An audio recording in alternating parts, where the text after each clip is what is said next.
इंसान हजारों सालों से जन्नत की कल्पना करता आ रहा है। किसी ने जन्नत नहीं देखी, लेकिन जब भी कोई सौंदर्य में खोकर सुख का एहसास करता है तो शायद उसी को जन्नत कहते हैं। किसी ने खूब कहा है, इसी दुनिया में दिखा देंगे तुम्हें जन्नत की बहार।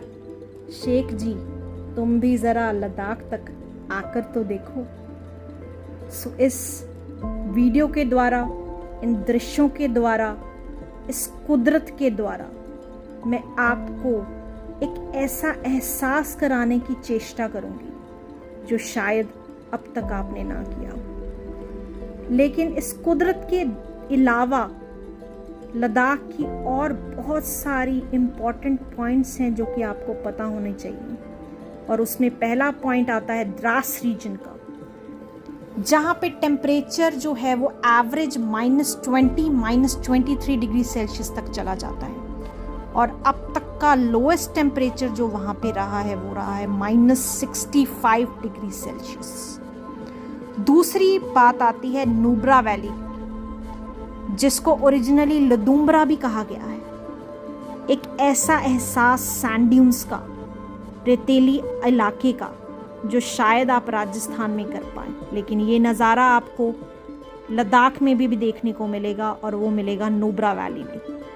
हुंदर सैंड ड्यून्स एक ऐसा दृश्य है जहाँ पे आपको बहुत सारे टूरिस्ट भरपूर मात्रा में दिखेंगे, डबल हम कैमल राइड करते हुए, एटीवी का नज़ारा लेते हुए, या उसके अलावा ऐसे दृश्यों का नज़ारा लेते हुए जो कि कैंपिंग से लेके आपको मोनास्ट्री तक का एहसास दिलाएगा। डिस्किट रीजन में एक ऐसी मोनास्ट्री जहाँ पे कुछ 15 साल पहले गूंदे हुए आटे की प्रसाद के रूप में भेंट करी गई, और वो 15 साल तक वो जो आटा है वो वैसे की वैसे ही इंटैक्ट है।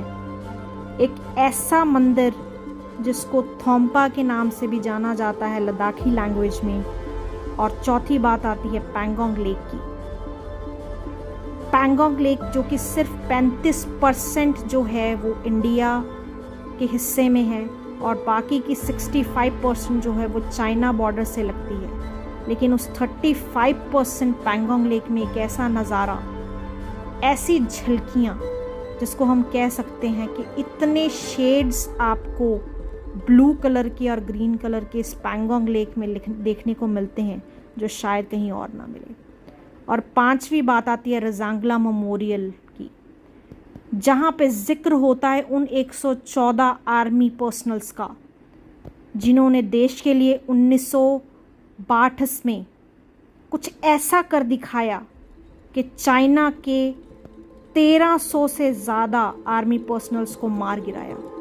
और ये सब चेष्टा हुई चुशूल एरिया को बचाने के लिए, under supervision and guidance of major Shaitan Singh, जिनको कि परमवीर चक्र से नवाजा गया।